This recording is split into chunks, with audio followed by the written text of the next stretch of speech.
बिस्मिल्लाहिर्रहमानिर्रहीम। अस्सलाम वालेकुम। मैं हूं गुलफाम चौधरी। आप देख रहे हैं मेरा फेसबुक पेज और यूट्यूब चैनल। पाकिस्तान की सियासत में अहम तरीन डिवेलपमेंट हो रही हैं और मुसलसल डिवेलपमेंट्स मुतवक्के हैं। यकीनी तौर पर जो पाकिस्तान के हालात हैं वो यकसर बदलने जा रहे हैं और बड़ी बड़ी तब्दीलियाँ मुतवक्के हैं।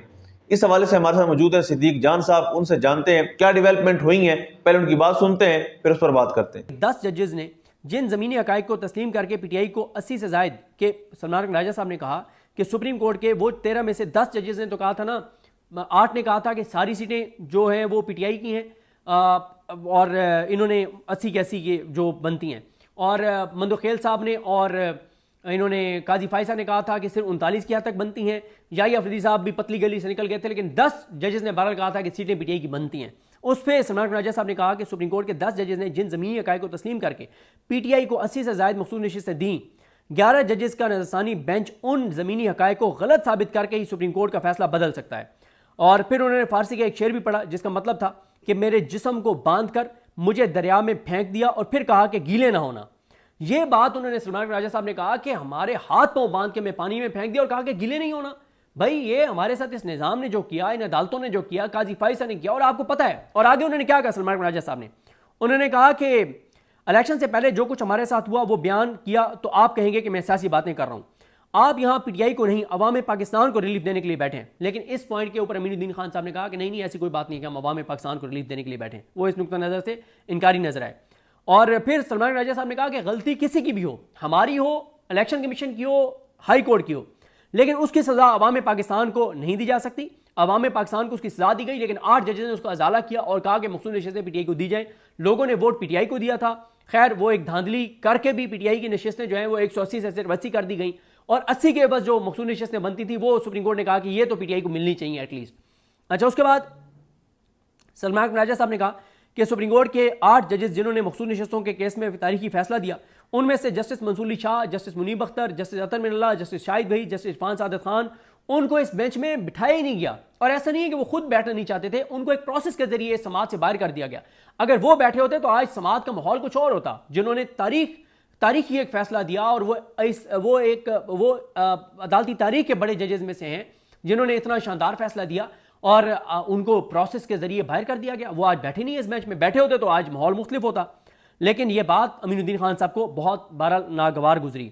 और इसी तरह से उन्होंने कहा कि इलेक्शन से पहले हो यह रहा था कि जिस बैनर पर भी पीटीआई लिखा होता था तो इदारे रात को आकर उस बैनर को फाड़ देते थे। वो कहते थे कि किसी को भी कोई हक नहीं कि पीटीआई का वो नाम ले।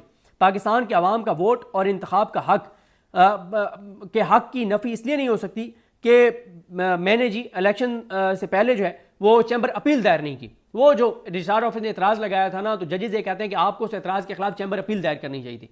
सलमान राजा साहब कहते हैं कि हालात आपको भी पता है उस वक्त क्या थे, और अगर मेरी गलती है, मैं अगर मान भी लूँ आपकी बात कि मेरी गलती है कि मुझे चैम्बर अपील दायर करनी चाहिए थी, तो क्या इस एक गलती की सजा पूरे पाकिस्तान के करोड़ों वोटर्स को देंगे जिन्होंने पीटीआई को वोट दिया? फिर उन्होंने सईद बलोच साहब ने एक बड़ी प्यारी बात किया। उन्होंने कहा कि हाजी अमीन साहब अपने इख्तिलाफी नोट पर डटे हुए हैं और जमाल मंदोखेल साहब अपने नोट का दिफा करते हैं, जबकि 8 जजेस का अक्सरियती फैसला लावारिस पड़ा है। उसका दिफा करने के बजाय जज खुद उसमें कीड़े निकाल रहे हैं। यानी जमाल खान मंदोखेल साहब ने और काजी फायसा ने कहा था कि 39 एमएनएस के एवज पीटीआई को सिर्फ नशिस्तें मिलेंगी, बाकी 41 की नून लीग और पीपल्स पार्टी और एमक्यूएम में तकसीम होंगी और मौलाना में। 8 जजों ने कहा था ये 80 के 80 जो एमएनएस हैं जो कहते हैं पीटीआई के हैं, इनके सीटें पीटीआई को मिलेंगी। अमीनुद्दीन खान और नईम अख्तर अवान ने 2 जजों ने कहा था कि जनाब एक सीट भी पीटीआई को नहीं मिलेगी। अब जिसने ये कहा था कि एक सीट भी पीटीआई को नहीं मिलेगी, वो मौसूफ माशाल्लाह बेंच की सरप्राइज कर रहे हैं। और वो जो 8 जज थे उनमें से 5 को बेंच में शामिल नहीं किया। एक जो आयशा मलिक साहबा हैं उनको बेंच से अलग कर दिया गया, और जो 2 जजेस हैं यानी ये मोहम्मद अली मज़हर साहब और हसन अजहर रिजवी साहब, वो दोनों जो हैं वो अब हुकूमत के साथ इस वक्त बज़ाहिर उनके हक में रिमार्क्स दे रहे हैं। और एक चीज़ और मैं आपको बताऊं, मेरे लिए बड़ा हैरान कौन है बतौर कोर्ट रिपोर्टर कि इस वक्त तक जब से ये समाज शुरू हुई है अब तक एक भी जज ने एक भी ऑब्जर्वेशन नहीं दी जो पीटीआई के हक में जाती हो, जो उन 8 जजों के फैसले के हक में जाती हो। अंदाजा लगाएं। और जजेस के आंखों में ऐसा खौफ है, चेहरों पे ऐसी बेबसी है कि जब सलमान राजा साहब ने बार बार कहा कि आपके फैसले पे 8 जजेस के फैसले पे इलेक्शन कमीशन ने अमल दरामद नहीं किया, इनसे पूछें, एक जज ने भी उनसे नहीं पूछा। जब सलमान राजा साहब बार बार बता रहे हैं कि हमारे साथ इलेक्शन में यह हुआ है, आपको नोटिस लेना चाहिए, एक जज की जरूरत नहीं हुई कि वो पूछे कि ये क्या हुआ था 8 फरवरी के से पहले। यह है खौफ जजेस की आंखों में और उनके चेहरों पे बेबसी कैसे चलेगी ये सुप्रीम कोर्ट, कैसे चलेगा मुल्क, बड़ा हैरान कुन है। उसके बाद सोहेल रशीद साहब ने एक बड़ी इंपॉर्टेंट बात की है, कोर्ट रिपोर्टर हैं, वो कहते हैं कि मखसूस नशिस्तों पर नजरसानी केस में पीटीआई की वाहिद बचत या रिलीफ इसका बरह रास्त नशर होना ही है। नशिस्तें मिलना तो मुश्किल है मगर ये रिकॉर्डिंग शायद दहाइयों तक बयानिए का काम करेंगी। बहुत जबरदस्त उन्होंने बात किया कि नशिस्तें पीटीआई को कोई नहीं मिलनी, या कुछ पीटीआई को मिल जाएंगी, बाकी ज्यादा नून लीग को मिल जाएंगी, लेकिन ये जो रिकॉर्डिंग्स हैं जो लाइव नशर हो रहा है ये दहाइयों तक पीटीआई इस्तेमाल करेगी अपने हक में, और पाकिस्तान के लोग अपने हक में इस्तेमाल करेंगे कि पाकिस्तान के लोगों और पाकिस्तान के साथ जजों ने बैठकर क्या किया था।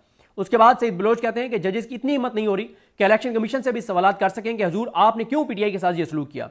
अच्छा, अब आ जाए सलमान राजा साहब की 2-3 और पॉइंट्स आपके सामने रखता हूं। कहते हैं कि जनाब जजेस को कहते हैं कि आपको जुडिशल नोटिस लेना पड़ेगा कि इलेक्शन से कबल मुल्क में क्या हो रहा था। हमारे उम्मीदवारों की अक्सरियत रूपोश थी या जेलों में थी, किसी को इलेक्शन मुहिम चलाने की इजाजत नहीं थी। हर रात में जाकर उम्मीदवारों के 10-10, 12-12 साल के बच्चों को जाकर छुड़वाता था। जिस घर में कॉर्नर मीटिंग होती थी उस घर को तोड़ दिया जाता था। मैं जाकर उठाए गए बच्चों को जेलों और थानों में टॉफियां देता था कि बेटा आपने रोना नहीं है, कल आपको जेल से निकलवा लूंगा। हमारे साथ तब यह हो रहा था। ये उनके गरजदार दलाइल थे, लेकिन जजेस को सांप सूंघ गया। एक जज की जरूरत नहीं हुई कि वो कहता कि ये बड़ी ज्यादती हुई, बल्कि मंदोखेल साहब उल्टा कह रहे ये बच्चों का तो वोट होता नहीं है, फिर बच्चों का ये क्या मामला था। यार क्या खुदा का खौफ करें मंदोखेल साहब, क्या करते हैं आप। पूरी कौम लाइव टीवी पे देख रही है, आप सारे जजेस की आंखों में खौफ और आप सारे जजेस की बेबसी। फिर सलमान राजा ने कहा आप हमें कहते हैं कि हम ये कर देते वो कर देते, एक पिटीशन और दायर कर देते, लेकिन 8 फरवरी से पहले के जो हालात हैं वो आपके सामने नहीं है कि हम किस तरह इलेक्शन लड़ रहे थे। मैं उन दिनों में सुबह 9 बजे से लेकर रात 11 बजे तक अडयाला में इद्दत केस लड़ रहा था। इस पर जस्टिस अमीनुद्दीन खान बोले उसे छोड़ दें। जस्टिस नईम अख्तर अफगान बोले कि आप कह भी जाते हैं और साथ आप कहते हैं कि आप इन बातों को छोड़ दें। सलमान राजा साहब ने कहा कि सर ये हकायक हैं, फिर जिनको कोई नहीं झुटला सकता, आपके सामने सब कुछ हो रहा था। जमाल खान मंदोखेल कहते हैं कि जो कुछ भी वो आपकी वही बात है कि कुछ कहा भी नहीं और कह भी गए।